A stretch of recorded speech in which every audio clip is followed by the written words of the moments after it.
Salam sejahtera di dalam kasih Tuhan Yesus Kristus. Selamat pagi Bapak Ibu Saudara sekalian.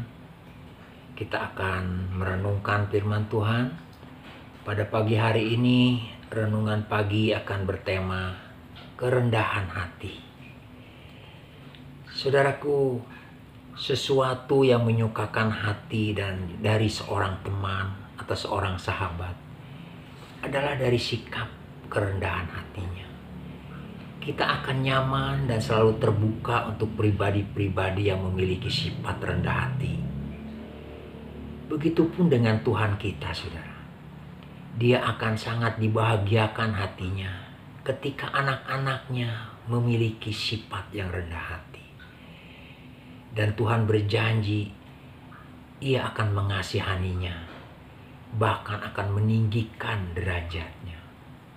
Tetapi sebaliknya, Tuhan sangat menentang, bahkan membenci orang-orang yang tinggi hati, sombong, dan congkak. Bacaan kita akan terambil di dalam 1 Petrus 5 ayat 5b, saudara. Mari kita baca sama-sama. 1 Petrus 5 ayat yang kelima bagian B, saudara. Dan kamu semua, rendahkanlah dirimu seorang terhadap yang lain. Sebab Allah menentang orang yang congkak, tetapi mengasihani orang yang rendah hati. Saudara, apa sifat rendah hati itu? Rendah hati atau tidak sombong, yaitu sifat yang menilai dirinya itu lebih sederhana dari yang orang lain pikirkan. Menganggap dirinya itu tidak lebih hebat dari orang lain.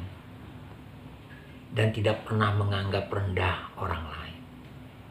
Kerendahan hati itu berarti sedikit saja dalam memikirkan dirinya sendiri. Sebaliknya menganggap orang lain itu lebih penting, lebih utama. Saudaraku, sifat rendah hati ini akan tumbuh dari pemahaman bahwa segala sesuatu karena anugerah dan kasih karunia Allah. Ketika kita bisa memahami hal ini, kita akan mulai menumbuhkan rendah hati di dalam hidup kita. Mengakui bahwa kita pun memiliki keterbatasan.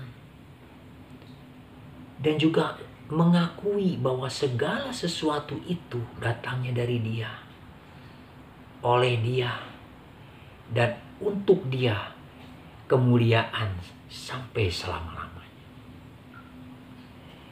Saudara, dalam pembacaan nas ayat tadi, saudara, hal pertama yang harus kita pahami adalah hidup dalam kerendahan hati ini adalah sebuah perintah. Seperti di dalam Efesus 4 ayat 2. Ayat tadi katakan, rendahkanlah dirimu. Ya, sinkron dengan Efesus 4 ayat yang kedua. Saya bacakan untuk saudara. Hendaklah kamu selalu rendah hati, lemah lembut dan sabar. Tunjukkanlah kasihmu dalam hal saling membantu. Saudara, kerendahan hati itu akan selalu berkaitan dengan kelemah lembutan dan kesabaran. Jadi itu adalah sebuah perintah. Tuhan ingin supaya kita memiliki sifat rendah hati ini, saudara. Karena untuk membangun tubuh Kristus, membangun sebuah komunitas, membangun sebuah persekutuan bahkan keluarga, dengan rendah hati, persekutuan dan komunitas itu akan menjadi kokoh dan terus bertumbuh.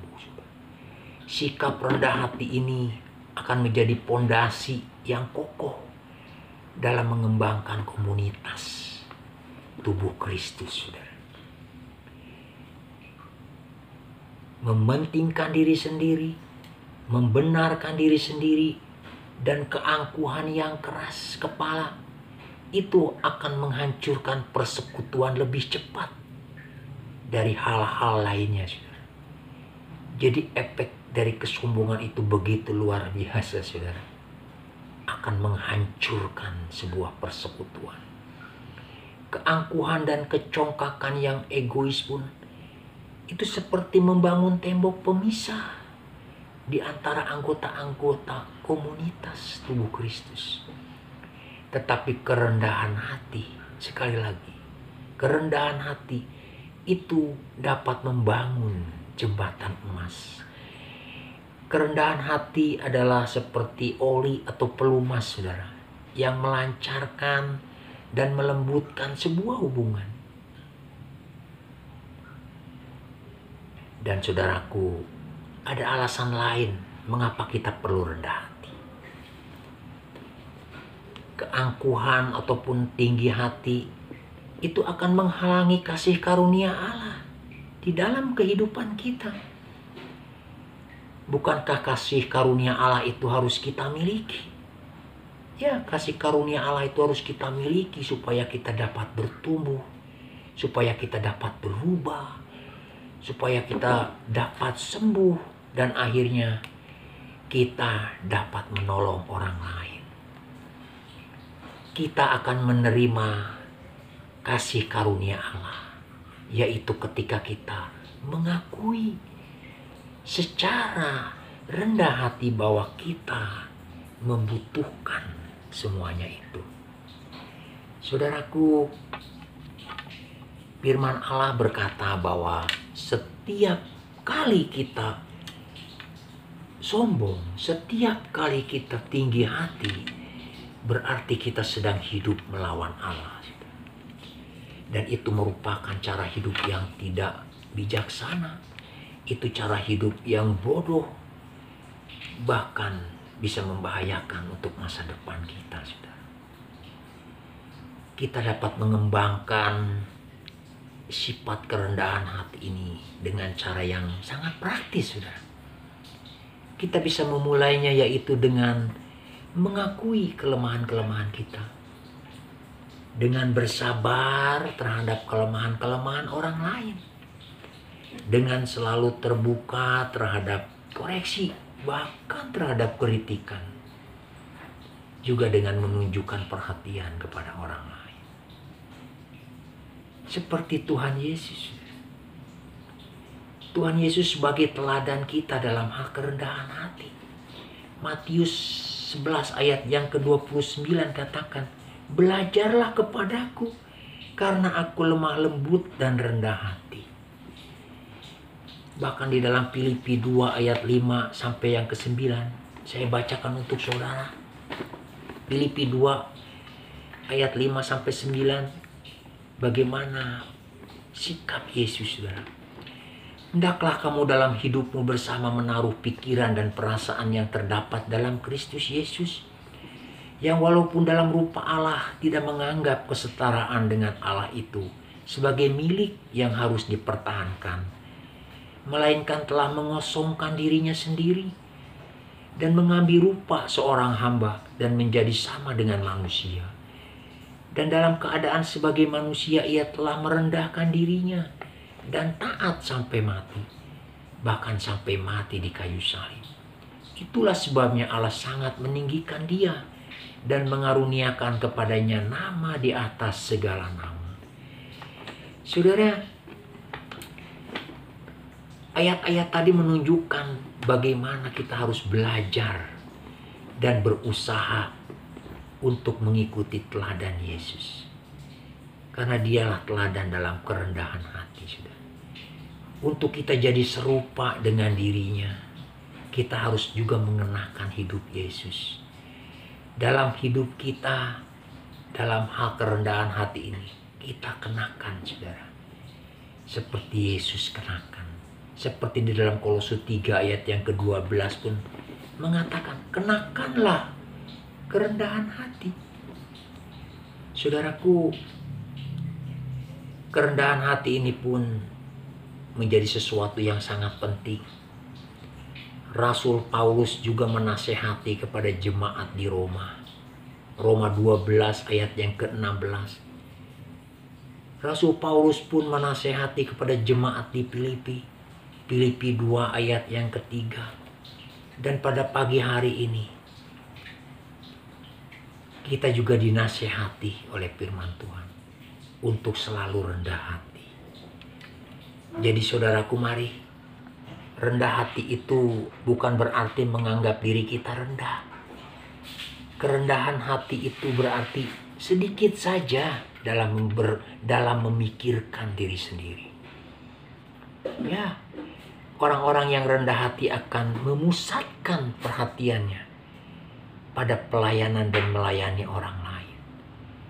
Mereka tidak memikirkan diri mereka sendiri. Jadi marilah kita terus mengembangkan sikap rendah hati ini dan melepaskan diri dari sifat tinggi hati dan congkak, supaya kasih karunia Allah menjadi bagian hidup saudara dan saya. Dan dengan rendah hati ini menjadikan kita sebagai tubuh Kristus yang saling mengokohkan, sehingga dapat mengembangkan komunitas kita, mengembangkan dalam keluarga kita, khususnya keluarga GPDI Tiberias, untuk semakin bertumbuh ke arah Tuhan Yesus. Puji Tuhan saudara. Sekali lagi nasihat firman Tuhan pada pagi hari ini untuk kita terus merendahkan hati kita. Rendahkan dirimu di hadapan Tuhan. Puji Tuhan, mari kita berdoa saudaraku. Bapa di surga, kami bersyukur kepadamu buat firman yang sudah kami terima pada pagi hari ini. Kiranya Roh Kudus terus menolong kami untuk kami belajar daripadamu Tuhan, untuk kami mampu menjaga hati pikiran kami untuk selalu rendah hati, untuk kami tidak sombong dan congkak, supaya kami dapat menerima kasih karunia Allah dan menjadi bagian kami, supaya kami bisa turut serta mengokohkan dan membangun komunitas di mana kami ada. Terima kasih Tuhan. Kami mengucap syukur buat firman-Mu. Roh Kudus akan menolong kami untuk menjadi pelaku-pelaku firman-Mu ini. Terima kasih Bapa. Di dalam nama Tuhan Yesus Kristus kami berdoa dan mengucap syukur. Haleluya. Amin. Puji Tuhan. Kiranya Tuhan Yesus memberkati saudara. Selamat beraktivitas.